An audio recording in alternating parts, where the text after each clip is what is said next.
अस्सलाम वालेकुम। Golden 120 vlog में आपको खुशामदीद कहते हैं। दोस्तों, आज की वीडियो बहुत ज्यादा अहम है क्योंकि आज की वीडियो में आपको मैं बहुत ही इंफॉर्मेशन देने लगा हूं।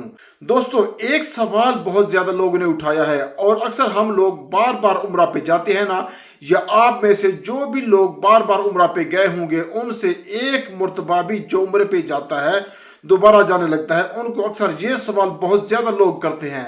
उनके साथ ऐसा होता है कि उनको दोस्त या रिश्तेदार अहबाब जो है ना, वो कहते हैं भाई अब तुम पे हज फर्ज हो चुका है, अब तुम उम्रा मत करने जाओ, अब हज के लिए जाओ क्योंकि तुम पे हज फर्ज है, लिहाजा तुम उम्रा करोगे तो उसका फायदा नहीं। इस तरह की बातें करना शुरू कर देते हैं। ये लोग बिल्कुल गलत बातें करते हैं क्योंकि इसमें एक और अबहाम पैदा होता है।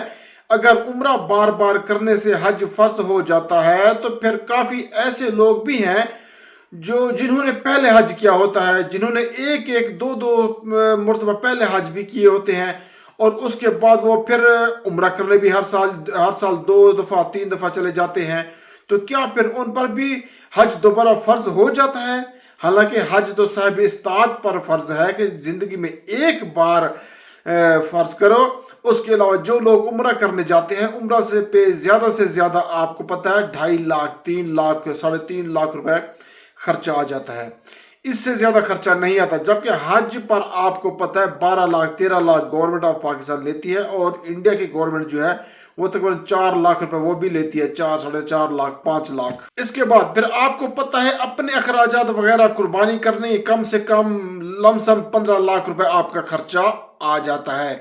तो एक बंदे के पास 15 लाख रुपए इकट्ठा हो ही ना, या इंडियन करेंसी जो इंडिया से जाते हैं उनके पास 5-6 लाख रुपए इकट्ठा हो ही ना, फिर वो उम्रा भी ना करें। जबकि उम्रे के लिए तो आसानी से इतनी तो रकम इकट्ठी हो जाती है, 2-2.5 लाख रुपए 3 लाख रुपए हो जाती है।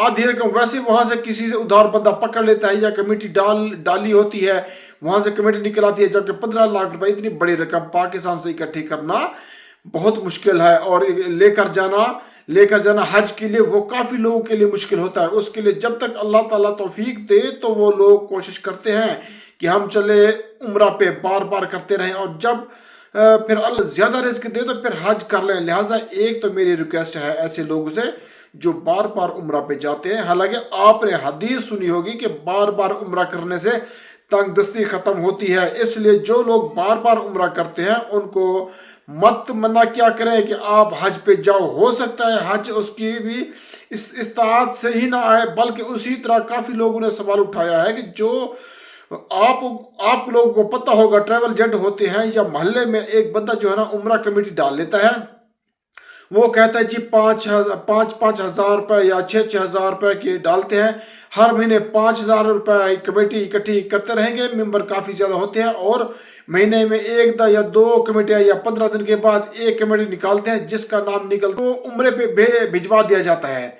उस पे ये कुछ लोग कहते हैं कि ये तो गलत काम है, ये सही तरीका नहीं है। अब एक बंदे ने फर्ज करें अच्छे अभी 5,000 ही दिए हों तो उसको बाकी सारे लोगों के पैसे इकट्ठे करके उम्रे पे भिजवा दिया।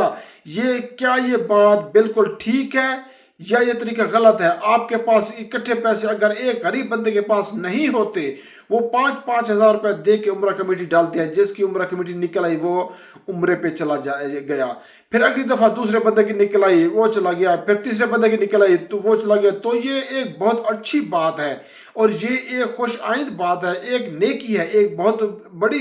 तो ये काम भी बिल्कुल गलत नहीं है। जो लोग ऐसे बिलावजह बगैर इल्म के कहते हैं कि ये काम सही नहीं है, उम्रा कमेटी डाल के उम्र पे नहीं जाना चाहिए, तो वो बिल्कुल गलत करते हैं।